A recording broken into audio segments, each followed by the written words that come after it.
Let's head into chapter 2, entitled Three Old Ladies Knit the Socks of Death. I was used to the occasional weird experience, but usually they were over quickly. This 24/7 hallucination was more than I could handle. For the rest of the school year, the entire campus seemed to be playing some kind of trick on me. The students acted if they were completely and totally convinced that Mrs. Kerr, a perky blonde woman whom I'd never seen in my life until she got on our bus at the end of the field trip, had been our pre-algebra teacher since Christmas.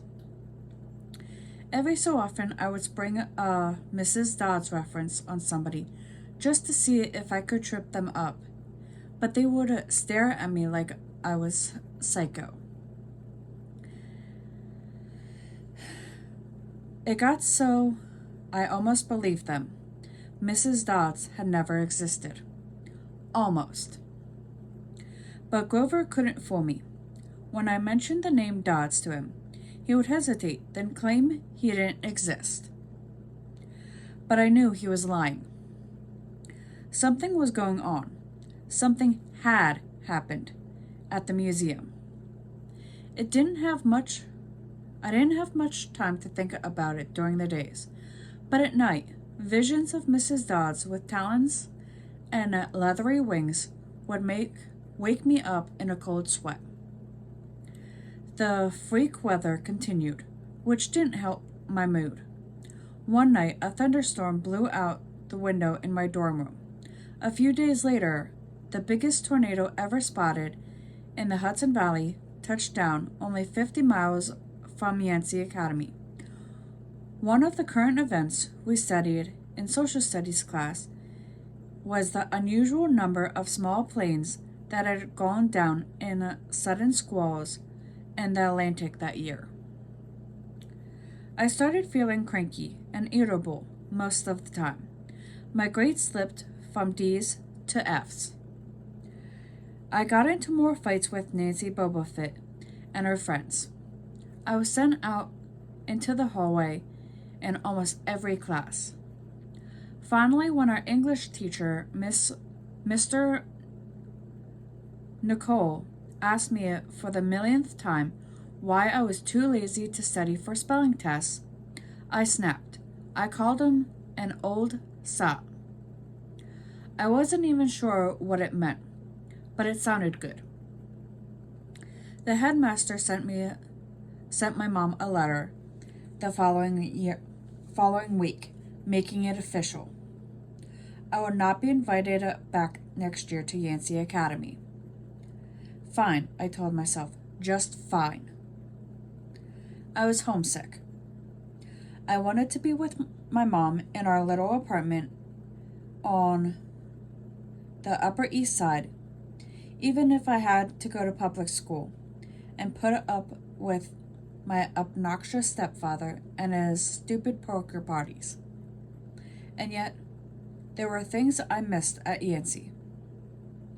The view of the woods outside my dorm window, the Hudson River in the distance, the smell of pine trees. I'd miss Grover, who'd been a good friend, even if he was a little strange. I worried how he'd survive the next year without me. I'd miss Latin class too, Mr. Bruner's crazy tournament days, and his faith that I could do well. As exam week got closer, Latin was the only test I studied for. I hadn't forgotten Mr. Bruner had told me about this subject being a life and death for me. I wasn't sure why, but I started to believe him. The evening before my final, I got so frustrated I threw the Cambridge Guide to Greek mythology across my dorm room. Words had started swimming off the page, circulating my head, the letters doing 180s as if they were riding skateboards. There was no way I was going to remember the difference between Chiron and chiron, or polydeuces and polydeuces. And conjuring those Latin verbs, forget it. I paced the room, feeling like ants were crawling around inside my shirt. I remembered Mr. Brunner's serious expression, his 1,000-year-old eyes. I will accept only the best from you, Percy Jackson. I took a deep breath. I picked up the mythology book. I never asked a teacher for help before. Maybe if I asked Mr. Brunner, he could give me some pointers. At least I could apologize for the big fat F I was about to score on his exam. I didn't want to leave Yancey Academy with him thinking I hadn't tried. I walked downstairs to the faculty offices. Most of them were dark and empty, but Mr. Brunner's door was ajar. Light from the window stretched across the hallway floor. I was 3 steps from the door handle when I heard voices inside the office. Mr. Brunner asked a question. A voice that was definitely Grover said, "Worried about Percy, sir." I froze. I'm not usually an eavesdropper, but I dare you to try not to listen if you hear your best friend talking about you to an adult. I inched closer. "Only this summer," Grover was saying. "I mean, a kindly one. In the school. Now we know for sure. They know." 2. We would make only matters worse by rushing him. Mr. Brunner said, "We need the boy to mature more. But he may not have time. The summer solstice deadline. We'll have to be resolved without him, Grover. Let him enjoy his ignorance while he still can."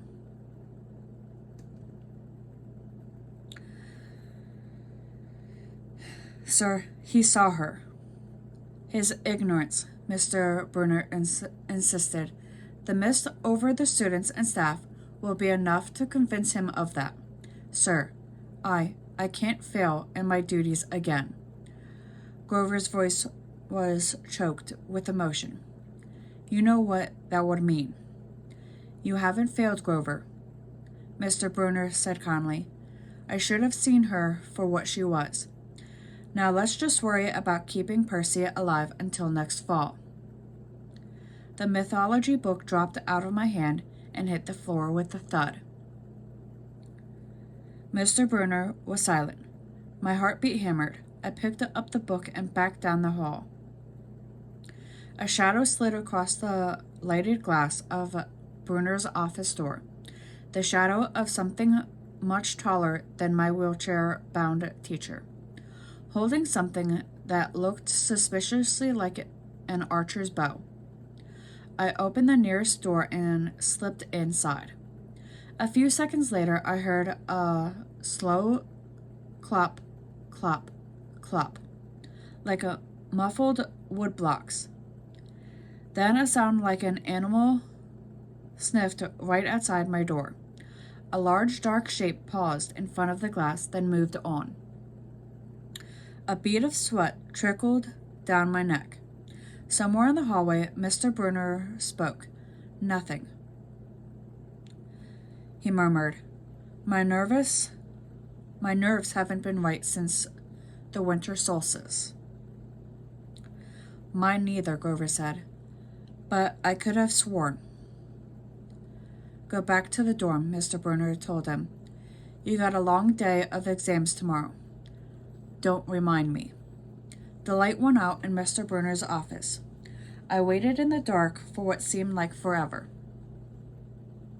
Finally, I slipped out into the hallway and made my way back up to the dorm. Grover was lying on his bed, studying Latin exam notes, like he had been there all night. Hey, he said, blurry-eyed. You're going to be ready for this test? I didn't answer. You look awful, he frowned. Is everything okay? Just tired. I turned so he couldn't read my expression and started getting ready for bed. I didn't understand what I heard downstairs. I wanted to believe I'd imagined the whole thing. But one thing was clear. Grover and Mr. Brunner were talking about me behind my back. They thought I was in some kind of danger. The next afternoon, I was leaving the 3-hour Latin exam, my eyes swimming with all Greek and Roman names I'd misspelled. Mr. Brunner just called me back inside. For a moment, I was worried he found out about my eavesdropping the night before, but that didn't seem to be the problem. Percy, he said, don't be discouraged about leaving Yancey. It's for the best. His tone was kind, but the words seemed still embarrassed me. Even though he was speaking quietly, the other kids finishing the test could hear. Nancy Bobofit smirked at me and made sarcastic little kissing motions with her lips. I mumbled, "Okay, sir." Mr. Brunner wheeled his chair back and forth, like he wasn't sure what to say. This isn't the right place for you. It was only a matter of time. My eyes stung. Here was my favorite teacher in front of the class telling me I couldn't handle it. After saying he believed in me all year, now he was telling me I was destined to get kicked out. Right, I said, trembling. No, Mr. Brunner said. Oh, confound it all. What I'm trying to say, you're not normal, Percy. That's nothing to be. Thanks, I blurted out. Thanks a lot, sir, for reminding me. Percy. But I was already gone. On the last day of the term, I shoved my clothes into my suitcase. The other guys were joking around, talking about their vacation plans. One of them was going on a hiking trip in Switzerland. Another was cruising the Caribbean for a month.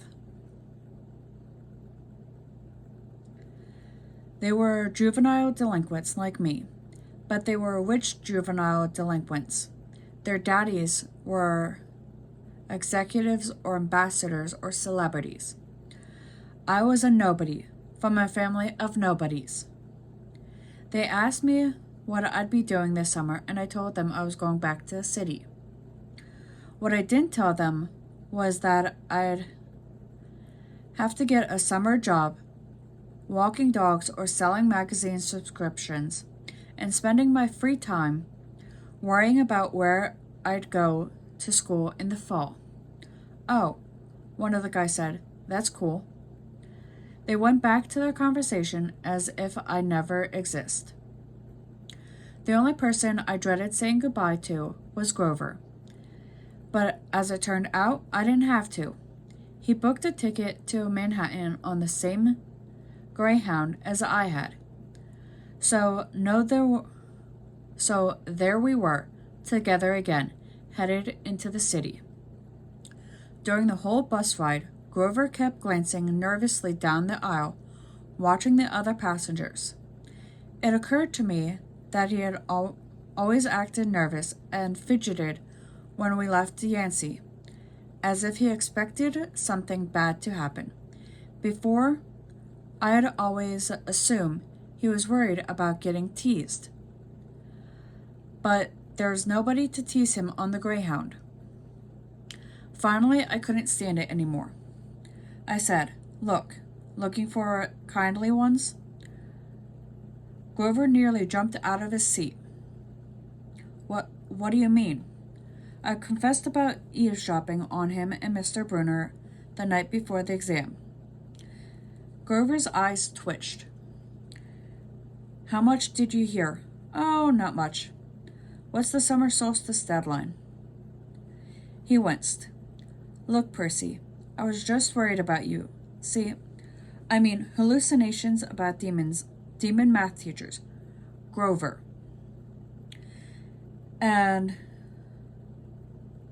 I was telling Mr. Bruner that maybe you were overstressed or something.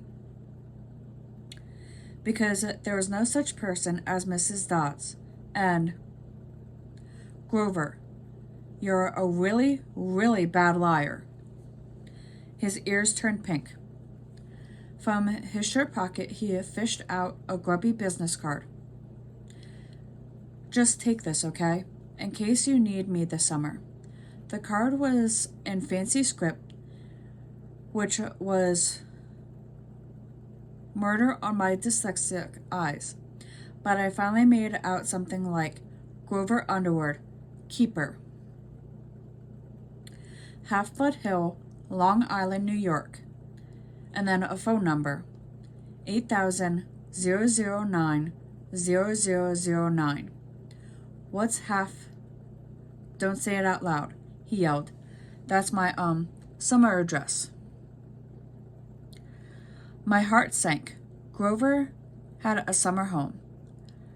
I'd never considered that his family might be as rich as others at Yancey. Okay, I said, glumming. So, what if I want to come visit your mansion? He nodded. Or if you need me. Why would I need you? It came out harsher than I meant to. Grover blushed right down to his Adam's apple. Look, Percy, the truth is, I kind of have to protect you. I stared at him. All year long, I'd gotten into fights keeping bullies away from him. I lost sleep worrying that he'd gotten beaten up next year without me. And here he was acting like he was the one who defended me. Grover, I said, what exactly are you protecting me from? There was a huge grinding noise under our feet. Black smoke poured from the dashboard, and the whole bus filled with smell like rotten eggs. The driver cursed and limped the Greyhound over to the side of the highway. After a few minutes clanking around the engine compartment, the driver announced that we'd all have to get off. Grover and I filed out with everyone else. We were on a stretch of county road, no place you'd notice if you didn't break down there. On our side of the highway was nothing but maple trees and litter from passing cars. On the other side, across 4 lanes of asphalt, shimmering with afternoon heat, was an old-fashioned fruit stand. The stuff on sale looked really good. Heaping boxes of blood-red cherries and apples, walnuts and apricots, jugs of cider, and clawfoot tubs full of ice. There was no customers, just 3 old ladies sitting in rocking chairs in the shade of a maple tree, knitting the biggest pair of socks I'd ever seen. I mean, these socks were the size of sweaters, but they were clearly socks. The lady on the right knitting one of them, the lady on the left knitting the other. The lady in the middle held an enormous basket of electric blue yarn. All 3 women looked ancient, with pale faces, wrinkled like fruit leather. Silver hair tied back in white bandanas, bony arms sticking out of bleached cotton dresses. The weirdest thing was, they seemed to be looking right at me. Looking over at Grover to say something about this, and saw that the blood had drained from his face, his nose twitching. Grover, I said, hey man, tell me they're not looking at you. They aren't. They are, aren't they? Yeah, weird, huh? You think those socks would fit me? Not funny, Percy. Not funny at all. The old lady in the middle took out a huge pair of scissors, gold and silver, long-bladed like shears. I heard Grover catch his breath. We're getting on the bus, he told me. Come on. What? I said. It's 1,000 degrees in there. Come on. He pried open the door and climbed inside, but I stayed back. Across the road, the old ladies were still watching me. The middle one cut the yarn, and I swear I could hear that snip across 4 lanes of traffic. Her 2 friends balled up the electric blue socks, leaving me wondering who they could possibly be for. Sasquatch or Godzilla? At the rear of the bus, the driver wrenched a big chunk of smoking metal out of the engine compartment. The bus shuddered, and the engine roared back to life. The passengers cheered. Darn right, yelled the driver, and slapped the bus with his hat. Everybody back on board. Once we got going, I started feeling feverish, as if I caught the flu. Grover didn't look much better. He was shivering and his teeth were chattering. Grover? Yeah? What are you not telling me? He dabbed his forehead with his shirt sleeve. Percy, what did you see at the back at the fruit stand? You mean the old ladies? What is it about them, man? They're not like Mrs. Dodds, are they? His expression was hard to read, but I got the feeling that the fruit stand ladies were something much, much worse than Mrs. Dodds. He said, just tell me what you saw. The middle one took out her scissors and she cut the yarn. He closed his eyes and made a gesture with his fingers that might have been crossing himself, but it wasn't. It was something else, something much older. He said, you saw her snip the cord. Yeah, so? But even if I said it, I knew it was a big deal.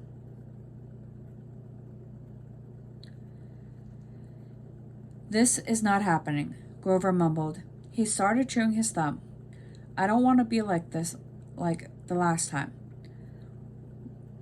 What last time? Always 6th grade. They never get past 6th grade.